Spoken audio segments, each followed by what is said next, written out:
very glad to be here. My name is Bobby Lee. I'm the co-founder of BTCC, the very first Bitcoin exchange in China that was launched in 2011. I'm also a board member of the Bitcoin Foundation since 2014. I'm very eager. I'm very happy to be here as a special honored guest for Decenturion for this Congress. I'm excited to be part member of this organization. I'd like to learn more about all the different projects, what the citizens are doing, and most importantly, I want to help to see how we can apply blockchain to the projects, to the world. Because in my mind, sometimes it's difficult to apply blockchain to real-world activities, but I'm sure there might be good solutions, so I'm happy to be involved to help evaluate what kind of projects are suitable for blockchain, or maybe some projects are great, but they don't need the blockchain, but they can also be decentralized in many ways.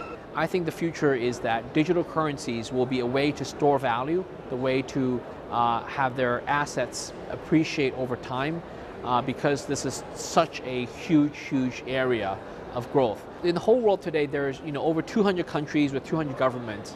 So the way I see the world is governments are ultimately run by the people. If the people are not happy with the governments, they change the government. So the fact that we now have Bitcoin, cryptocurrencies, I think it's going to give people of the world a new tool, a new reason to hold their government to higher accountability.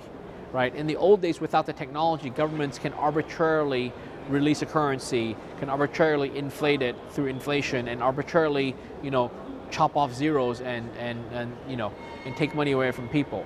So I think with blockchain, people now have a choice. They will hold their government to better accountability, and I think that's very important.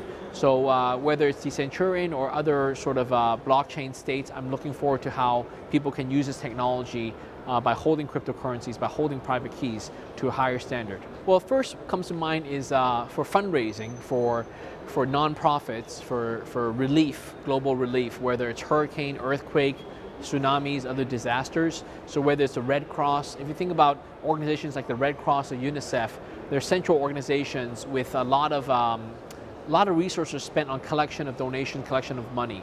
A lot of that is used in collection process.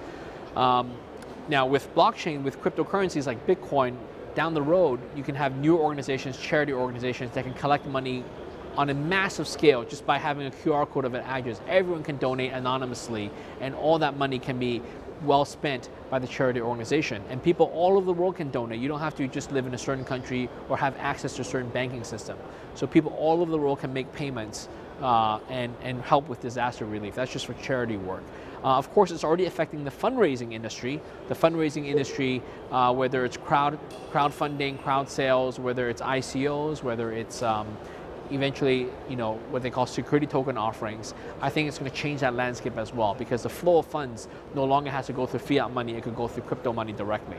So even though earlier we made some mistakes where with utility tokens there's no governance, no dividend, no equity structure, I think in the future with security tokens we will have better governance, liquidity preferences with dividend rights and accountability. So I think that's also very exciting. But all of that will be done with digital currency tokens with private keys.